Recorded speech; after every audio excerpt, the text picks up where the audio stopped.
अस्सलाम वालेकुम नाज़रीन। जी नाज़रीन, इस वक्त देख सकते हैं कि कराची की मशहूर मार्केट जामा क्लॉथ में हम आए हुए हैं। आइए सुनते हैं आवाम की आवाज़ लॉकडाउन के हवाले से और महंगाई के हवाले से उनका क्या कहना है। 6 बजे मार्केट बंद हो रही है, तमाम मार्केट इस वक्त 6 बजे बंद हो रही हैं और ये सबको पता है। लिहाजा कारोबार बिल्कुल भी नहीं है, पहले भी नहीं था और अब बिल्कुल भी नहीं है। तो क्या करें, मजबूरी है, 6 बजे बंद के घर चले जाते हैं। वरना कि रमज़ान के महीने में इंसान देर तक बैठता था, कारोबार करता था तो कुछ हासिल। कारोबार ही नहीं है बिल्कुल। लॉकडाउन में देख लो, आपके सामने पोजीशन है, सब फारिग बैठे हुए हैं, दुकानों का किराया नहीं निकल रहा, बिजली का बिल के पैसे नहीं निकल रहे, क्या करे इंसान, कैसे कारोबार करे। महंगाई तो बहुत है कमर, कितनी किस हद तक महंगाई? बहुत ज़्यादा महंगाई है। अभी देखें हम मार्केट के अंदर गए और खाली हाथ हैं। जी, ये मार्केट 6 बजे ऑन बंद हो जाती है पूरी। तो लॉकडाउन लगने से क्या फ़र्क पड़ा है कारोबार में? नहीं, फ़र्क कारोबार में ये है कि भाई जो लोग रोज़े के बाद निकलते थे वो अब नहीं निकलते। फ़र्क तो ये पड़ा है, आप ये सोचिए, आप इस गर्मी के अंदर कौन निकलता है खरीदारी के लिए, बताइए आप। बोलिए कि घबराना नहीं है, कि वाकई घबराना नहीं है। हाँ, इंशाल्लाह मौत आ जाएगी तो फिर नहीं घबराएंगे। अब क्या कर सकते हैं, घबराना नहीं है। और इतना कितना घबराए। हाँ, साहब ने बड़ा ज़बरदस्त तरीके से बोला है कि आप लोगों ने घबराना नहीं है। हाँ, ये घबराना नहीं है, मर जाना है, मर जाना है, घबराना नहीं है, घबराना नहीं है। ये इंसान करे। और लॉकडाउन लगना बेकार है। 20 दिन तो रह गए, इन लोगों का कमाने का दिन है यही, और कोई रोज़े से नहीं निकल सकता, रोज़े में रोज़े के बाद आए। 25% काम है जो रमज़ानों में हुआ करता था, 75% वैसा काम नहीं है। कस्टमर भी बेदार हैं, बेचारे तंग हैं, लेडीज़ से भी परेशान है, जेंट्स भी परेशान है, कहाँ से लोग पूरा करेंगे। अच्छा, महंगाई के हवाले से क्या बोलना चाहेंगे भाजी आप? महंगाई किस हद तक बढ़ चुकी है? हाँ, महंगाई तो वाकई बहुत है भाई, हम क्या कहें, कितना कहें, के थक चुके हैं कि मतलब कितनी महंगाई हो गई है। हर चीज़, खाने पीने से लेकर पहनने तक, गरीब बंदा क्या करे। कोई चांस नहीं मिल रहा है। वो कैसे, क्यों? क्योंकि उसने कुछ भी चेंज नहीं किया, जो उसने प्रॉमिस की है कुछ भी चेंज नहीं। उन्होंने तो कहा तो मैं तब्दीली लेकर आऊँगा। आवाम को परेशान किया हुआ है। वो कैसे? हो गई है, महंगाई हो गई है ज़्यादा। चलो, अमीर बंदा तो चल सकता है, उसके लिए कोई मसला नहीं है, लेकिन गरीब बंदा नहीं चल सकता। उससे आप पूछो वो किस तरह चल रहा है, किस तरह खा रहा है, उसकी आप मजबूरी पूछो, वो किस तरह रो रहा है, अपने बच्चों के लिए क्या करेगा क्या नहीं करेगा। बहुत सारे बंदों ने खुदकुशी कर ली इस महंगाई की वजह। तो इमरान खान साहब ने तो बोला है कि आपने घबराना नहीं है, आप लोगों ने घबराना नहीं, यही तो बात है ना कि घबरा रही है आवाम के लिए। उसने कुछ भी नहीं किया, जितनी उम्मीदें दिखाई, लेकिन कुछ भी चेंज नहीं किया उसने।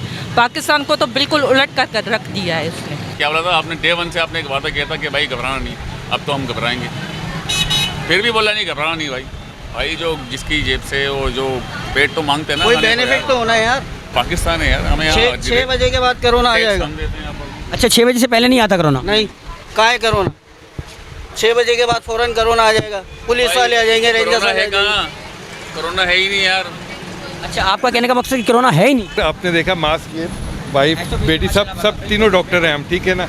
हम बता रहे हैं माशाल्लाह से ये दुकानदार है। अब जैसे उन्होंने एक बात कही, कोरोना नहीं है, जब ये बिस्तर पे पड़े होते हैं, इनकी सांस यूँ चल रही होती है, उस टाइम ये माफिया मांग रहे होते हैं लिटरली कि खुदारा हमें बचा लो, ठीक है ना। उस टाइम माइंड नहीं की जगह, मैं इनकी बात नहीं कर रहा, इन्होंने अभी ये लफ्ज़ इस्तेमाल किया, कोरोना कहा है। वाकई कोरोना नहीं है, क्योंकि नज़र नहीं आता ना, नज़र नहीं आता। लेकिन जब कोरोना इनके जिस्म में आएगा, जब ये मर रहे होंगे, खुदा की कसम मैं खा के कहता हूँ कि उस टाइम ये माफिया मांग रहे होंगे, अल्लाह से भी मांग रहे होंगे, उस डॉक्टर से भी रड़ियाँ मांग रहे होंगे कि अल्लाह हमें बचा लो। इंडिया में आप देखें, रोज़ाना फुटेज चल रही है, उसका हाल देखें आप। वो मुसलमान नहीं है, लेकिन इंसान है। उन बेचारों की सांसें कैसी चल रही है। वो हिंदू होके वो कह रहे हैं कि आप मुसलमान होके अल्लाह से दुआ करो तरावी के ज़रिए या उसके ज़रिए, यानी कि वो नॉन मुस्लिम होके कह रहे हैं, यानी कि उन्होंने कोरोना को एक्सेप्ट किया। हम मुसलमान, आप अभी इतनी देर से देख रहे हैं, मैंने वहाँ पे भी देखा, आप देखें किसने मास्क पहना हुआ है, आपने पहना हुआ है, मैंने पहना हुआ है, शायद 2-4 ने और पहना हुआ होगा। तो ये पाकिस्तानी कौम हमारी बड़ी प्यारी है, जज्बाती कौम है, सीरियसली ना। इनको सिर्फ बात यह है कि जो भी बिज़नेस कारोबार वो अल्लाह की तरफ। मैं कहता हूँ इस दफ़ा ईद आप नहीं मनाओगे, मर नहीं जाओगे, ठीक है ना। मर गए तो फिर ईद कैसे मनाओ? अच्छा डॉक्टर साहब, इफ़ यू डोंट माइंड, मेरा कहने का मकसद है कि भाई ने एक अच्छा सवाल किया कि कोरोना वाकई 6 बजे के बाद आता है। नहीं, कोरोना 6 बजे से पहले भी है और रात के सुबह के 6 बजे भी है, जुम्मे को भी है, इतवार को भी है। लेकिन बात है कि हमें SOP मेंटेन करी। SOP में 3 चीज़ें हैं, एक मास्क है, एक सोशल डिस्टेंसिंग है और हैंड। सर, सबसे पहले तो ये बात है कि 6 बजे की टाइमिंग करने से कोरोना नहीं आएगा क्या 6 बजे के बाद? और बहुत सारे जो और इदारे हैं, गवर्नमेंट इदारे के, जस्ट लाइक सिटी कोर्ट का आप दौरा करें, वहाँ पर तो आवाम एक के ऊपर एक इस तरह है कि जैसे लगता है कि सारा क्या बोलते हैं, फर्स्ट टाइम यहाँ पर आए हैं, लाखों की आवाम का मजमा है वहाँ पर, वहाँ कोरोना नहीं आता। उसके अलावा आप सिंध सेक्रेटेरिएट चले जाएँ, उसके अलावा हाई कोर्ट चले जाएँ और बहुत सारे इदारे हैं इस तरह, जाके वहाँ पर आप सर्वे करें तो वहाँ पर कोरोना नहीं है। कोरोना सिर्फ मार्केटों में आता है या कोरोना सिर्फ मस्जिदों में जाता है। या कोरोना को एक टाइमिंग दे दी गई है कि 6 बजे आना, 6 बजे के बाद आपकी जो है ना 6 बजे आओगे, 6 बजे से पहले नहीं आना, उसके बाद आपने फ़ौरन निकल के आ जाना है और आवाम पे अटैक करना है। तो ये आवाम को बेवकूफ़ बनाना ख़त्म करे, ठीक है। और जो रियलिटी है ना, जो सच है, उस पर क्या बोलते हैं आप आए। लोगों का कारोबार और महंगाई कर करके आपने वैसे ही बेड़ा गर्क कर दिया, पूरी आवाम कैसी की तैसी कर दी आपने। कोई अच्छा काम करे इस कौम के लिए करना है तो, बेड़ा गर्क तो आपने पहले ही कर दिया, कुछ बचा तो कुछ है नहीं। अब कोरोना के नाम पे आवाम को बेवकूफ़ बना के लूट रहे हैं आप, ठीक है। आवाम को रिलीफ दे, टाइमिंग दे, सख्ती करनी है सख्ती करे। कोई कम से कम SOPs का कह रहे हैं तो उसके अलावा पुलिस है, रेंजर्स है और आपने फ़ौज को भी बुला लिया, चले SOPs पे अमल करना अच्छी बात है, कराएं। लेकिन ये क्या आपने एक टाइमिंग महसूस कर दी है, बेचारा जो कारोबार करने वाला वो बेचारा बर्बाद था पहले और बर्बाद हो गया। भाई मैं तो ये बोलना चाहूँगा कि ये बहुत ही ज़्यादा ज़्यादती है। पहले से लोग इतने परेशान हैं कि जिसकी इंतहा नहीं है। और ये हमारे हक्काम वाला जो हैं, खुसूसन सिंध गवर्नमेंट, ये बहुत ज़्यादती कर रही है हमारे साथ। कि पहले पिछला साल यानी अभी हमने जो लॉकडाउन का गुजारा है उसको हमने अभी तक सीधा नहीं करा, उसको सीधा करने में भी हमें सालों लग जाएंगे। यानी रोज़ का आप देख लें खर्चा, दुकान का, बिजली का बिल, ये जो नफरी होती है हमारे पास, सारा इसका खर्चा, और अपने घरों का खर्चा कहाँ से लेके जाएं। कारोबार आपके सामने। तो कारोबार में क्या लॉकडाउन लगने से फ़र्क आया है सर?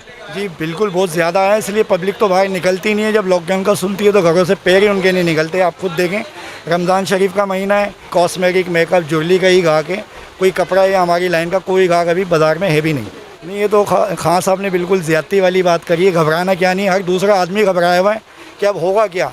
अब आगे आवाज़ ऐसी लगा दीजिए 10 दिन जो है एंड के हम बंद कर देंगे, बंद की तरफ जाएंगे, यानी मुकम्मल लॉकडाउन करेंगे आवाम के साथ और पाकिस्तानी आवाम के साथ। वैसे ही लोग इतने ज़्यादा परेशान हैं, उसको कोई सेल यानी कोई मुतहम्मिल नहीं है कि उसको कोई सेल है।